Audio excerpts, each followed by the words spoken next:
전 세계가 요동치는 건 우리만 느끼는 건 아닐 건데요. 미국의 트럼프 대통령 당선 후 전 세계는 롤러코스터를 타는 듯한 기분입니다.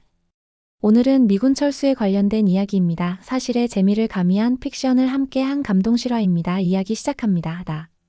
저는 정현우입니다. 올해 35살, 평택 캠프 험프리스에서 주한미군 통역장교로 근무하고 있어요. 아침 7시부터 시작되는 브리핑, 오후에는 연합훈련 통역, 밤에는 각종 문서 번역까지. 평범한 일상이었죠. 그날도 여느 날과 같았습니다. 5월 22일 목요일 오후 3시경이었어요. 사무실에서 작전 계획서를 번역하고 있는데 갑자기 휴대폰에 CNN 긴급 속보가 떴습니다. 트럼프 행정부 주한미군 4,500명 철수 검토 중이라는 헤드라인이 눈에 들어왔죠. 손이 떨렸습니다. 이게 무슨 소리인가요? 현재 주한미군은 약 8,500명. 그중 4,500명이라면 전체의 16%에 해당하는 숫자였어요. 저는 즉시 상관인 백소령에게 달려갔습니다. 소령님, 이 기사 보셨나요? 백소령은 이미 알고 있었습니다. 현우야, 일단 침착하게 행동해. 아직 확정된 건 아니야. WSJ 보도일 뿐이고 우리 국방부에서도 논의된 바 없다고 발표했어. 하지만 제 마음은 편치 않았어요. 그때 마침 새로 부임한 마이크 그랜트 대위가 사무실로 들어왔습니다. 29살의 젊은 공군 정보장교였죠. 첫 해외 근무가 한국이라고 했어요. 현우, 뭔가 심각해 보이는데. 저는 마이크에게 상황을 설명했습니다. 그런데 마이크의 반응이 의외였어요. 솔직히 말하면 왜 우리가 여기에 있어야 하는지 모르겠어요. 한국은 이제 충분히 잘 사는 나라잖아요. 북한이야 핵무기 있다지만 재래식 전력으로는 한국이 압도적이고요. 그 순간 저는 깨달았습니다. 이것이 시작이구나. 미군 내부에서도 주한미군의 필요성에 대한 의문이 제기되고 있다는 것을요. 70년 넘게 이어진 한미동맹이 흔들리기 시작했다는 것을.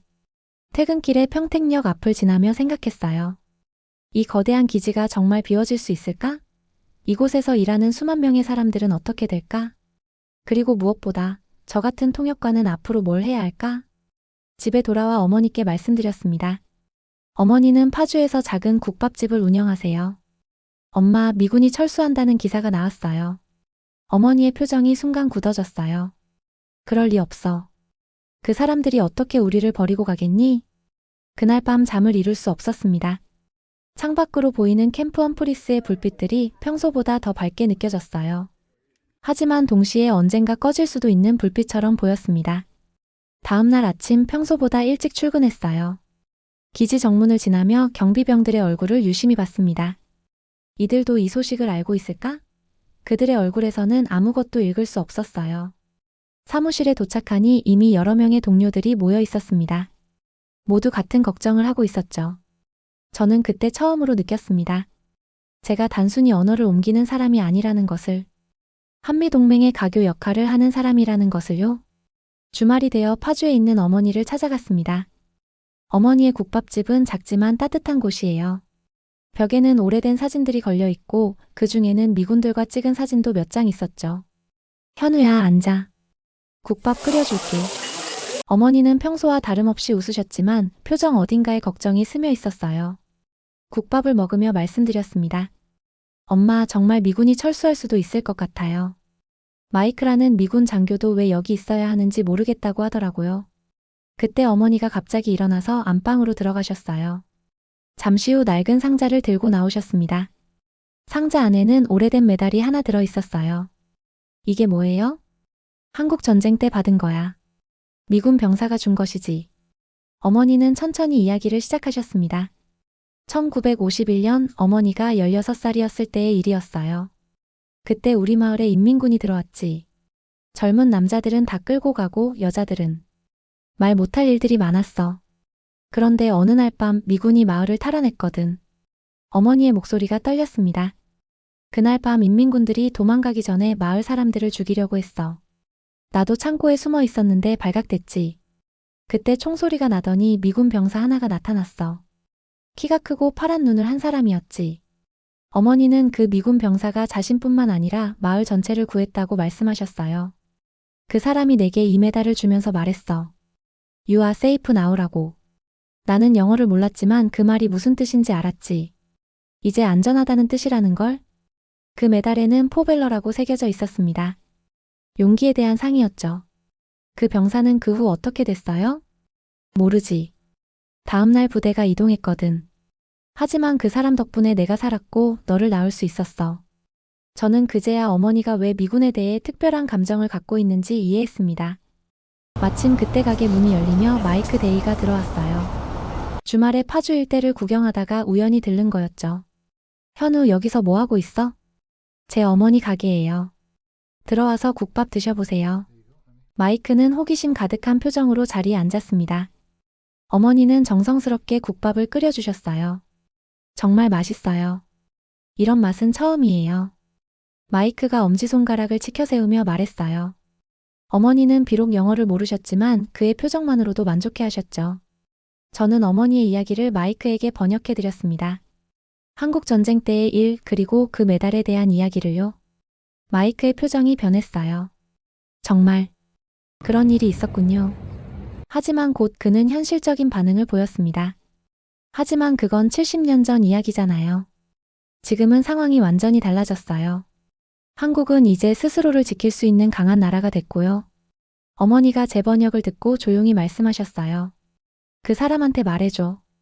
그때 그 병사가 날 구한 건 나 하나만을 위한 게 아니었다고. 나를 구한 것은 우리 마을을, 우리나라를 구한 거였다고. 저는 그 말을 마이크에게 전했습니다. 마이크는 잠시 생각에 잠겼다가 대답했어요. 존경스러운 이야기예요. 하지만 지금은 2025년이에요. 우리가 계속 여기 있어야 할 이유가 있을까요? 그 순간 저는 깨달았습니다. 이것이 바로 우리가 마주한 현실이라는 것을. 과거의 감사와 현재의 현실 사이의 괴리 말이에요. 월요일 아침 긴급 브리핑이 소집됐습니다. 백소령이 주한미군 철수 대상에 대해 상세히 설명했어요. 현재 미국이 직면한 상황을 정확히 알아야 한다. 첫 번째는 재정 문제였습니다. 미국 국채가 35조 달러를 넘어섰고 해외 주둔 비용에 대한 부담이 커지고 있다는 거였어요. 트럼프 행정부는 아메리카 퍼스트 정책을 고수하고 있어. 해외 군사비 지출을 줄이고 싶어 하지. 두 번째는 방위비 분담금 협상이었습니다. 한국이 현재 연간 약 1조 2천억 원을 분담하고 있지만 미국은 더 많은 비용 분담을 요구하고 있었어요. 미국 입장에서는 한국이 GDP 대비 국방비 비율이 낮다고 생각해. 2.8% 정도인데 이들은 4-5%는 돼야 한다고 보고 있어. 세 번째는 전략적 우선순위의 변화였습니다. 미국의 최대 관심사는 중국이야. 대만 해협에서의 긴장이 고조되고 있고 괌이나 필리핀 같은 곳이 전략적으로 더 중요해지고 있어. 저는 손을 들고 질문했습니다. 그럼 주한미군의 역할은 축소되는 건가요? 백소령이 고개를 끄덕였어요. 정확히 말하면 역할의 재정이지. 과거에는 대북 억제에 집중했다면 이제는 대중국 견제까지 고려해야 해. 하지만 4,500명이 빠진다면 그 역할을 제대로 수행할 수 있을지 의문이야. 브리핑이 끝난 후 마이크와 함께 카페테리아로 갔습니다. 현우, 솔직히 말해서 이해가 안 가요. 한국은 이제 세계 10위권 경제대국이잖아요. 삼성, LG 같은 기업들도 글로벌 기업이고. 왜 계속 미국의 보호를 받아야 하죠? 마이크의 말에 할 말이 없었어요. 사실 그의 관점에서 보면 틀린 말이 아니었거든요. 하지만 북한 문제는 여전히 남아있어요. 북한이요? 경제력으로 보면 한국이 50대 1로 앞서잖아요. 게다가 한국군의 장비와 훈련 수준도 북한보다 훨씬 높고요. 저는 다른 각도에서 접근해봤습니다. 그럼 중국은 어떻게 생각해요? 주한미군이 줄어들면 중국의 영향력이 커질 텐데요. 그것도 맞는 말이에요. 하지만 그렇다고 해서 우리가 영원히 여기 있을 수는 없잖아요. 언젠가는 한국이 독립적으로 자국을 방어할 수 있어야 하는 거 아닌가요? 그날 저녁 집에서 관련 자료들을 찾아봤습니다. WSJ 기사를 자세히 읽어보니 이번 철수 검토의 배경이 더 구체적으로 나와 있었어요. 미국 국방부는 인도태평양 전략의 재조정을 위해 병력을 재배치하려고 한다는 거였습니다. 괌을 중심으로 한 새로운 방어선을 구축하고 중국의 대만 침공 가능성에 대비하겠다는 계획이었죠. 또한 제이비어 브런슨 주한미군 사령관의 최근 발언도 눈에 띄었습니다. 그는 한국을 중국과 일본 사이에 고정된 항공모함에 비유하며 지정학적 중요성을 강조했지만 동시에 한국의 자체 방어 능력 향상 필요성도 언급했어요. 저는 이제 이해하기 시작했습니다. 이 문제는 단순히 군사적인 문제가 아니라 정치, 경제, 외교가 모두 얽힌 복잡한 문제라는 것을요. 하지만 한 가지 확실한 건 있었어요. 변화는 이미 시작됐고 우리 모두가 그 변화에 적응해야 한다는 것이었습니다. 5월 마지막 주 연례 한미연합훈련이 시작됐습니다. 평소 같으면 양군이 완벽한 호흡을 맞추며 진행되는 훈련이었어요. 하지만 이번에는 분위기가 달랐습니다. 훈련 첫날부터 이상 징후가 나타났어요. 통합지휘소에서 작전 브리핑을 진행하는데 미군 측 참석자가 예년보다 적었습니다. 몇몇 부대는 아예 핵심 인력을 빼고 왔어요. 저희 부대는 다음 주에 괌으로 훈련을 떠나야 해서요. 이런 식의 변명이 계속 나왔습니다. 저는 통역을 하면서도 뭔가 이상하다는 느낌을 지울 수 없었어요. 훈련 이틀째 결정적인 사건이 일어났습니다. 합동 야외기동훈련 중에 미군 한 개 소대가 갑자기 훈련장을 이탈한 거예요. 소대장인 톰슨 중사가 무전으로 말했습니다. 우리는 여기서 이런 훈련을 할 필요가 없어. 곧 떠날 사람들이잖아. 한국군 측에서는 당황했어요. 연합훈련에서 이런 일은 처음이었거든요. 저는 급히 마이크에게 상황을 설명했습니다. 마이크, 이건 너무 심한 거 아니에요? 마이크도 난처한 표였어요. 현우, 솔직히 말하면 이해해요. 우리 병사들도 인간이거든요. 철수 소식을 듣고 나서 사기가 떨어진 게 사실이에요. 하지만 아직 확정된 것도 아니잖아요. 확정되지 않았다고 해서 준비를 안 할 수는 없잖아요. 그리고 솔직히 말하면 많은 병사들이 여기서 뭘 하고 있는지 의문을 갖고 있어요. 그날 오후 더 큰 문제가 터졌습니다. 한국군과 미군이 함께 수행하는 화력지원 훈련에서 미군 측이 갑자기 불참을 선언한 거예요. 장비 점검이 필요하다는 이유였지만 실제로는 다른 이유였어요. 미군 병사들 사이에서 왜 떠날 곳에서 위험한 훈련을 해야 하느냐는 불만이 터져나온 거였죠. 한국군 현장 지휘관이 분노했습니다. 이게 동맹국이 할 일입니까? 70년 동안 함께 해온 우리를 이렇게 대하는 겁니까? 저는 그 말을 마이크에게 번역해야 했어요. 마이크의 얼굴이 붉어졌습니다. 현우, 그분께 죄송하다고 전해주세요. 하지만 우리도 복잡한 상황이에요. 복잡한 상황이라고요? 우리가 70년 동안 함께 피와 땀을 흘려온 게 복잡한 상황 때문에 무너져도 되는 건가요? 마이크가 잠시 말을 멈췄어요. 그러더니 조용히 말했습니다. 현우, 우리는 군인이에요. 정치적 결정을 따라야 하는 사람들이고요. 개인적으로는 한국을 좋아해요. 여기 온 지 몇 달 안 됐지만 많은 걸 배웠어요. 하지만 군인으로서는 명령을 따라야 해요. 그럼 우리는 뭐가 되는 거죠? 70년 동안 함께 싸워온 동맹이 단순히 정치적 결정 때문에 무너져도 되는 건가요? 마이크가 고개를 숙였어요. 모르겠어요, 현우. 정말 모르겠어요. 그날 저녁 훈련은 조기 종료됐습니다. 양측 모두 더 이상 의미 있는 훈련을 진행할 수 없다고 판단한 거였어요. 기지로 돌아오는 길에 백소령이 저를 불렀습니다. 현우야, 오늘 일을 어떻게 생각해? 솔직히 말하면 충격적이었어요. 이런 일이 실제로 일어날 줄은 몰랐거든요. 이제 현실이 됐어. 동맹이라는 게 얼마나 취약한지 보여준 사건이지. 백소령의 목소리에는 씁쓸함이 담겨 있었어요. 앞으로 이런 일들이 더 많아질 거야. 미군들 사이에서도 분열이 생기고 있어. 어떤 사람들은 끝까지 한국을 지키고 싶어 하고 어떤 사람들은 빨리 떠나고 싶어 해. 그럼 우리는 어떻게 해야 하나요? 우리가 할 수 있는 일을 해야지. 동맹의 가치를 증명하고 그들이 떠나면 안 되는 이유를 보여줘야 해. 그날 밤 잠자리에 들면서 생각했어요. 오늘 일은 단순한 훈련 차질이 아니었습니다. 한미동맹의 균열이 표면화된 순간이었어요. 그리고 그 균열은 생각보다 깊었습니다. 6월 초 상황이 급변했습니다. WSJ 보도가 나온 지 2주 만에 미국 국방부에서 공식 발표가 있었어요. 주한미군 일부 병력의 인도태평양 지역 재배치를 위한 예비 계획을 검토 중이다. 단어 하나하나가 신중하게 선택된 발표였지만 의미는 명확했습니다. 철수가 현실이 되고 있다는 거였어요. 그날 오후 평택기지에는 긴장감이 감돌았어요. 병사들 사이에서는 누가 먼저 떠날 것인가에 대한 소문이 돌기 시작했습니다. 첫 번째 철수 대상은 501군사정보여단의 일부와 제2전투항공여단 소속 헬기 부대였어요. 약 1,500명 규모였습니다. 7월 15일부터 순차 이동 예정이라는 공문이 내려왔을 때 기지 전체가 술렁였어요. 저는 마이크를 찾아갔습니다. 그도 이동 대상에 포함돼 있었거든요. 정말 떠나는 거예요? 아직 확정은 아니에요. 하지만 준비는 해야겠죠. 마이크의 표정이 복잡했어요. 처음 한국에 왔을 때와는 완전히 달랐습니다. 솔직히 말하면 이제 좀 아쉬워요. 여기서 생활하면서 많은 걸 배웠거든요. 특히 어머니 국밥집에서 먹은 음식들, 한국 사람들의 따뜻함. 이런 건 미국에서는 경험할 수 없는 거였어요. 그 주말 평택 시내의 분위기도 변했습니다. 미군들이 자주 찾던 상점과 식당들이 한산해졌어요.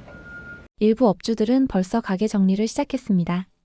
어머니 국밥집도 예외가 아니었어요. 파주를 찾아갔을 때 어머니가 말씀하셨습니다. 요즘 미군 손님들이 뚝 끊겼어. 몇 분이 와서 작별 인사를 하더라고. 어머니의 목소리에는 슬픔이 담겨 있었어요. 그분들이 말하더라고. 고마웠다, 건강하세요 라고. 영어로 하니까 무슨 말인지 다 알 수 있었어. 7월 10일 드디어 첫 번째 철수 부대가 오산공항으로 이동했습니다. 저는 송별식에 참석했어요. 송별식은 예상보다 조용했습니다. 거창한 의식도 없었고 언론 취재도 제한적이었어요. 그냥 조용히 정말 조용히 떠나가는 것이었습니다. 마이크가 저에게 다가왔어요. 현우 정말 고마웠어요. 몇 달 안 되는 시간이었지만 많은 걸 배웠어요. 그는 작은 상자를 하나 건넸습니다. 이거 어머니께 드려요. 작은 선물이에요. 상자 안에는 미군 부대 휘장이 들어 있었어요. 그리고 손편지도 함께요. 감사합니다. 잊지 않을게요. 제가 악수를 청하자 마이크가 갑자기 저를 껴안았어요. 현우 미안해요. 우리가 이렇게 떠나게 돼서. 비행기가 이륙하는 걸 지켜보며 생각했습니다. 이제 정말 시작이구나. 70년 동안 지켜온 무언가가 조금씩 사라져가고 있다는 것을요. 그날 저녁 집에 돌아와 어머니께 마이크의 선물을 전달했어요. 어머니는 그 휘장을 오랫동안 바라보시더니 조용히 말씀하셨습니다. 좋은 사람들이었는데 평택기지 일부가 폐쇄되기 시작했어요. 빈 건물들이 하나둘 늘어났고 주변 상권도 급속히 침체되기 시작했습니다. 기지 근처에서 작은 식당을 운영하던 김씨 아저씨는 가게 문을 닫아야 했어요. 30년 동안 미군들 상대로 장사했는데 이제 끝이네요. 그 말이 가슴에 와닿았습니다. 주한미군 철수는 단순히 군사적인 문제가 아니었어요. 수많은 사람들의 삶과 직결된 문제였습니다. 한 달 후 두 번째 철수 부대 명단이 발표됐어요. 이번에는 미 2사단 소속 일부 부대였습니다. 약 2,000명 규모였죠. 저는 그때 깨달았습니다. 이것은 되돌릴 수 없는 변화라는 것을. 그리고 우리 모두가 새로운 현실에 적응해야 한다는 것을요. 8월이 되자 평택기지의 풍경이 완전히 바뀌었습니다. 한때 28,000명이 넘는 인원으로 북적이던 기지가 이제는 24,000명으로 줄어들었어요. 숫자로는 작은 변화 같지만 실제로는 엄청난 차이였습니다. 폐쇄된 연합작전실 앞에 앉아 있을 때가 많아졌어요. 한때 24시간 불이 켜져 있던 이곳이 이제는 텅 비어 있었습니다. 복도를 걸으면 발소리만 메아리 쳤어요. 현우야, 여기서 뭐 하고 있어? 백소령이 다가왔습니다. 그냥 생각 좀 하고 있었어요. 뭘 생각하는데? 앞으로 제가 뭘 해야 할지 모르겠어요. 통역할 미군도 줄어들고 연합훈련도 축소되고 제 존재 의미가 뭔지 모르겠어요. 백소령이 제 옆에 앉았습니다. 현우야, 지금이야말로 네가 가장 필요한 때야. 무슨 말씀이세요? 남은 사람들끼리 더 단단하게 뭉쳐야 할 때거든. 그리고 떠난 사람들에게도 우리가 여전히 여기 있다는 걸 보여줘야 해. 그날 저녁 집에 돌아왔을 때 어머니가 무언가를 손에 들고 계셨어요. 오래된 그 메달이었습니다. 현우야, 이거 너 가져. 왜요? 이제 내 차례야. 그때 그 미군 병사가 나를 구한 것처럼 이제는 네가 누군가를 구해야 할 때야. 어머니의 말이 무슨 뜻인지 정확히는 몰랐지만 그 메달을 받아들였어요. 손에 쥔 메달이 따뜻했습니다. 며칠 후 놀라운 일이 일어났어요. 마이크가 SNS에 올린 영상이 화제가 된 거였습니다. 한국, 내가 알던 그 이상이었다. 제목의 영상이었어요. 마이크가 한국에서의 경험을 담은 10분짜리 영상이었습니다. 어머니 국밥집에서의 추억, 한국 사람들의 따뜻함, 그리고 한미동맹의 의미에 대한 진솔한 이야기가 담겨 있었어요. 처음에는 왜 우리가 여기 있어야 하는지 몰랐습니다. 하지만 이제 알겠어요. 우리가 지키는 건 단순히 한 나라가 아니라 가치와 우정 그리고 희망이었다는 것을요. 그 영상은 빠르게 퍼져나갔어요. 24시간 만에 조회수 10만을 넘어섰고 일주일 후에는 100만을 돌파했습니다. 더 놀라운 건 댓글들이었어요. 나도 한국에서 근무했는데 정말 특별한 경험이었어. 한국 사람들은 정말 따뜻해. 우리를 가족처럼 대해줬지. 철수가 맞는 결정인지 다시 생각해봐야겠어.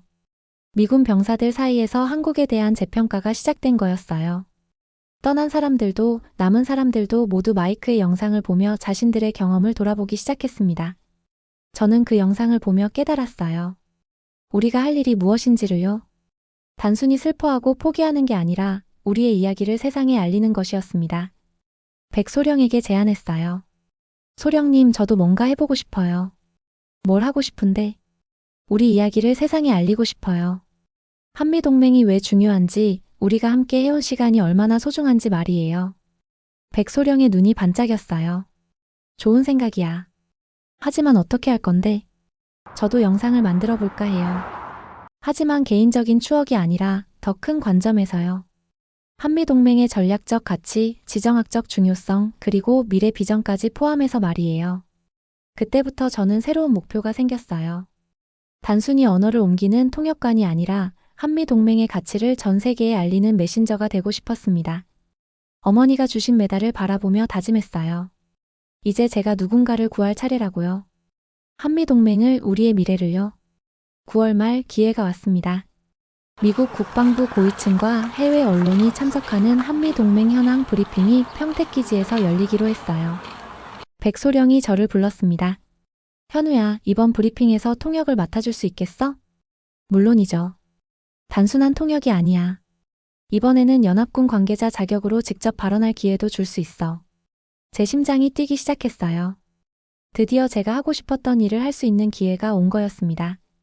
브리핑을 준비하면서 저는 철저하게 자료를 조사했어요. 최근 제이비어 브런슨 주한 미군 사령관이 강조한 내용들을 다시 검토했습니다. 그는 한국을 중국과 일본 사이에 고정된 항공모함에 비유하며 주한 미군이 북한뿐만 아니라 중국과 러시아를 견제하는 데 핵심적인 역할을 한다고 말했어요. 또한 세종연구소의 최신 보고서도 참고했습니다. 주한 미군은 동북아시아의 평화와 안정을 유지하는 데 중요한 역할을 하며 이는 한미동맹과 미일동맹의 유지에도 크게 기여한다는 분석이었죠. 브리핑 당일 평택기지 대회의실에는 50여 명의 기자들과 국방 관계자들이 모였어요.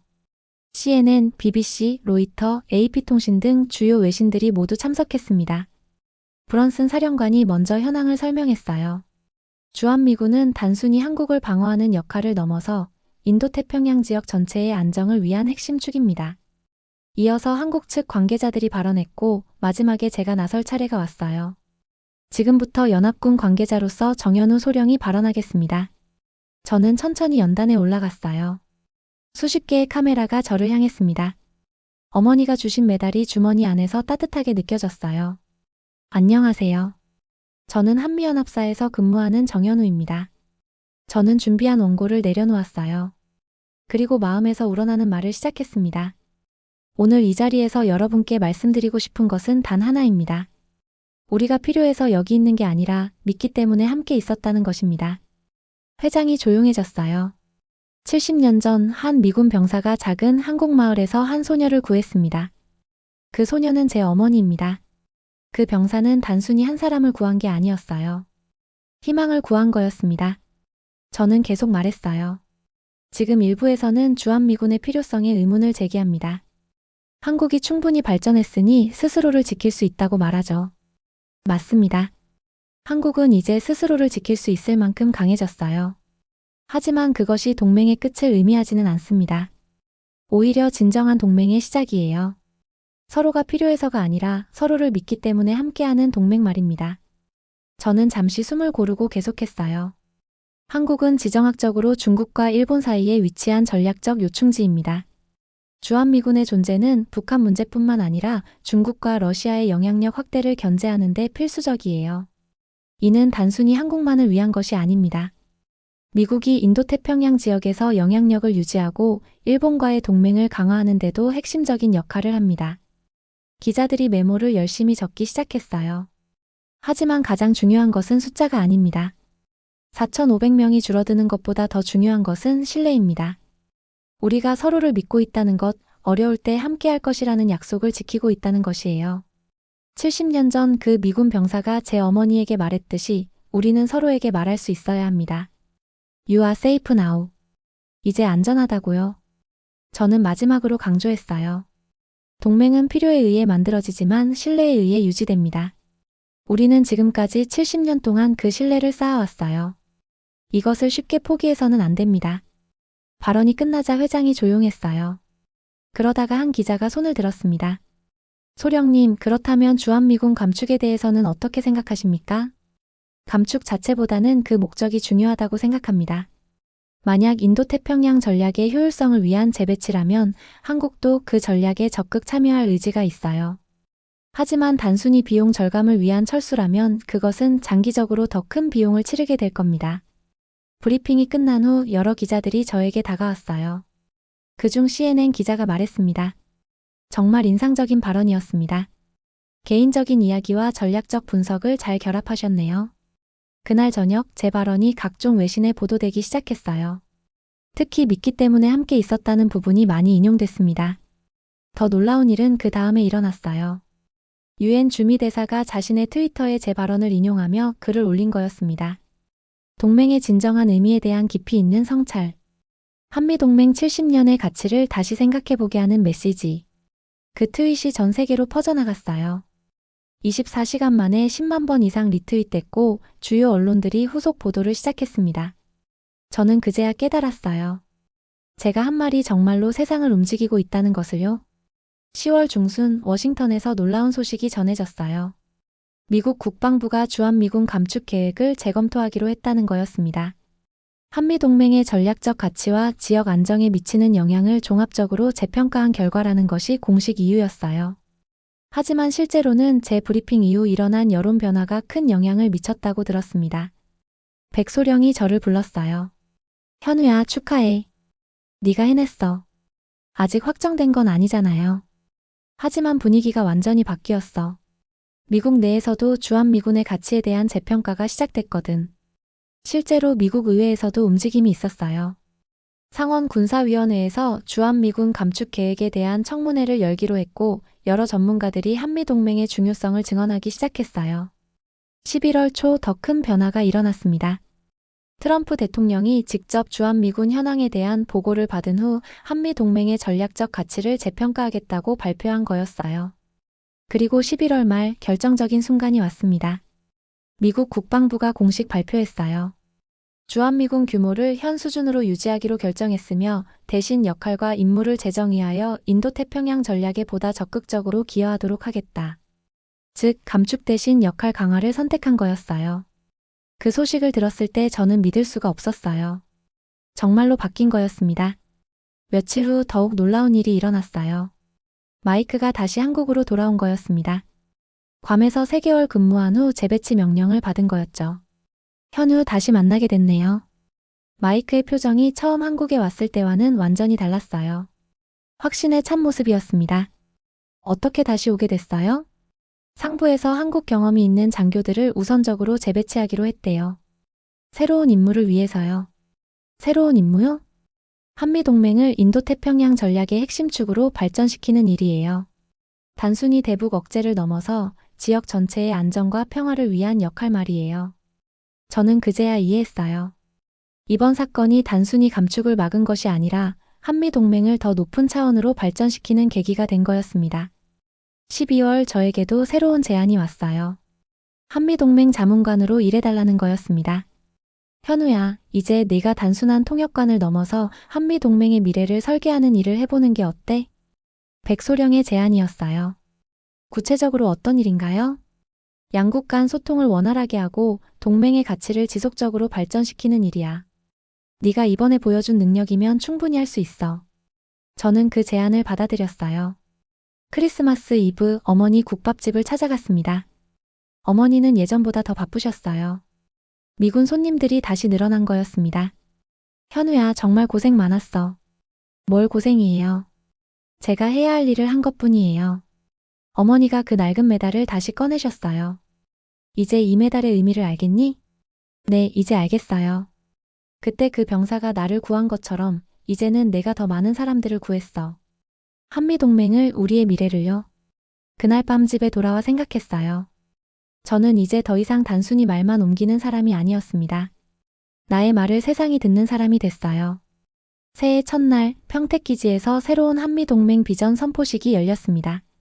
저는 그 자리에서 한미동맹 자문관으로서 첫 발언을 했어요. 70년 전 시작된 우리의 동맹은 오늘 새로운 도약을 준비합니다. 필요에 의해 시작되었지만 이제는 신뢰와 가치로 발전해 나갈 것입니다. 그 순간 저는 확신했어요. 우리의 동맹은 끝나지 않았다는 것을, 오히려 새로운 시작이라는 것을요. 어머니가 주신 메달을 만지며 다짐했습니다.